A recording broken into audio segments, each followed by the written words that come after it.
জয়। পাপকে গোপন করা মানে অদৃশ্য আগুনে ঝাঁপ দেওয়া। পাপকে গোপন করা মানে ধ্বংসের অদৃশ্য আগুনে ঝাঁপ দেওয়া। যদি পাপ করা হয় কাতর কণ্ঠে প্রকাশ করলে অনন্ত শান্তি পাওয়া যায়। তাহলে যদি পাপ করে তা গোপন করা হয়, না প্রকাশ করা হয়, তাহলে কি হবে? সকল দাদা ও মায়েদেরকে আমার আন্তরিক আনন্দিত জয়গুরু। পরম প্রেমময় শ্রী শ্রী ঠাকুর অনুকূল চন্দ্রের শ্রীচরণে আমার ভূমিষ্ঠ প্রণাম। পরমারাধ্যা জগজ্জননী শ্রী শ্রী বর্মা, পরম পূজ্য পাদ শ্রী শ্রী বরদা, পরম পূজ্য পাদ শ্রী শ্রী আচার্যদেবের শ্রীচরণে প্রণাম জানিয়ে আজকের এই ক্ষুদ্র ইষ্ট আলোচনা শুরু করতে চলেছি। গতকালকার বাণী, যদি পাপ করে থাকো কাতর কণ্ঠে তা প্রকাশ করো, অনন্ত শান্তি পাবে, অনন্ত সান্ত্বনা পাবে। আর আজকের বাণীটি হলো সাবধান, সংকীর্ণতা বা পাপকে গোপন রেখো না, উত্তরোত্তর বর্ধিত হয়ে অতি সত্বরই অধঃপতনের চরমে নিয়ে যাবে। এই বাণীটি আজকে পাঠ হলো। এই বাণীটি পাঠ হওয়ার পর পরম পূজ্যপাদ শ্রী শ্রী পিতৃদেবের সামনে আলোচনা হলো। সেই আলোচনার থেকে সংক্ষিপ্ত বিবরণী আপনাদের সম্মুখে তুলে ধরছি। আজ আবার সেই প্রশ্ন আসলো গতকালকার, পাপ কাকে বলে? উত্তরে, জীবন বৃদ্ধির অন্তরায়, জীবন বৃদ্ধির সহায়ক না হয় যা, তাই পাপ। তাহলে পুণ্য কাকে বলে? যে কর্ম জীবন বৃদ্ধির সহায়ক হয় তাই পুণ্য। যেমন চুরি করা পাপ। চুরি করা কেমন করে হয়? পরদ্রব্য না বলিয়া লইলে চুরি করা হয়। আমি অর্থাৎ পিতৃদেব বলছেন, আমি সবার কাছে শুনেছি না বলে কারো জিনিস নিতে নেই, নিলে চুরি করা হয়। একবার দুবার করতে করতে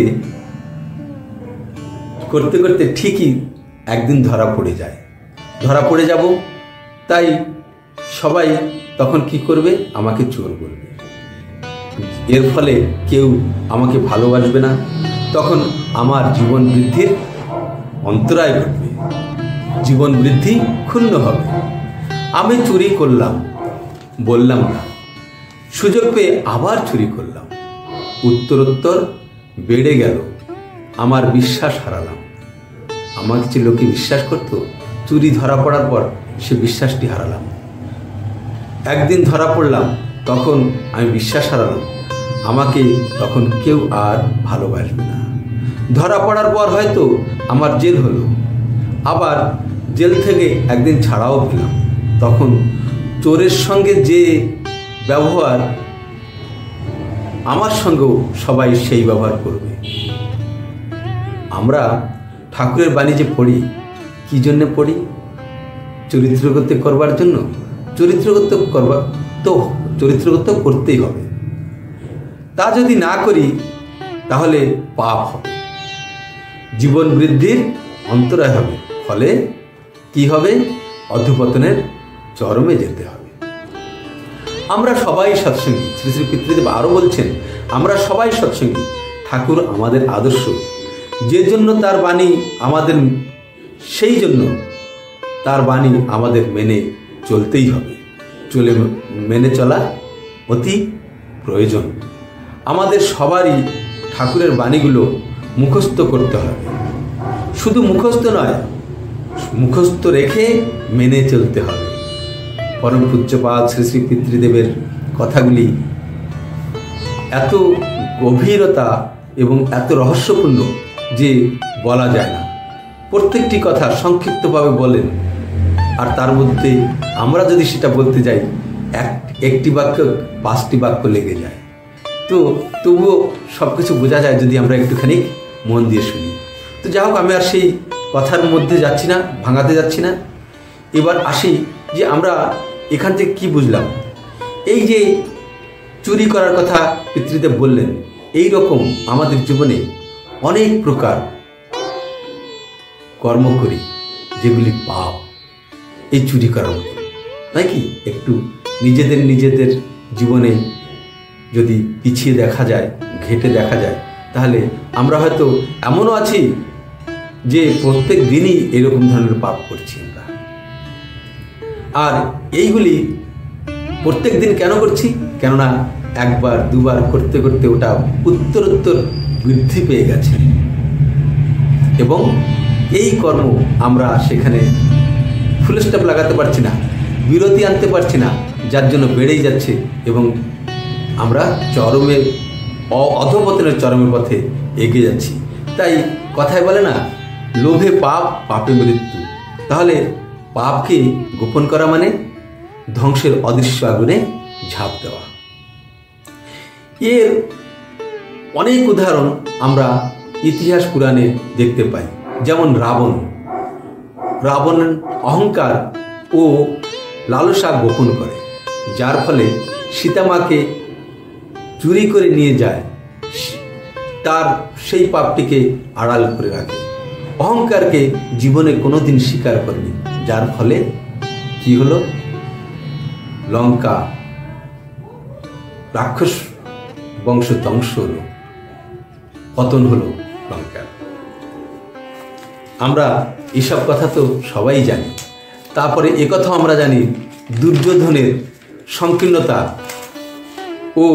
সংকীর্ণতাকে লুকিয়ে রাখে আর পাণ্ডবদের প্রতি হিংসা, অনাচার এগুলিকে আড়াল করে রাখতে রাখতে বারবার কৌশলে পাপ করে। ফলে কি হয়? কৌরব বংশ ধ্বংস, নিজের পতন। বিভিন্ন পুরাণে আরও অনেক ঘটনা দেখা যায় যেখানে শক্তিমান ব্রাহ্মণ রাক্ষসে পরিণত হয়। পাপকে গোপন করলে কি হয় না, আমাদের চরিত্রকে বদলে দেয়।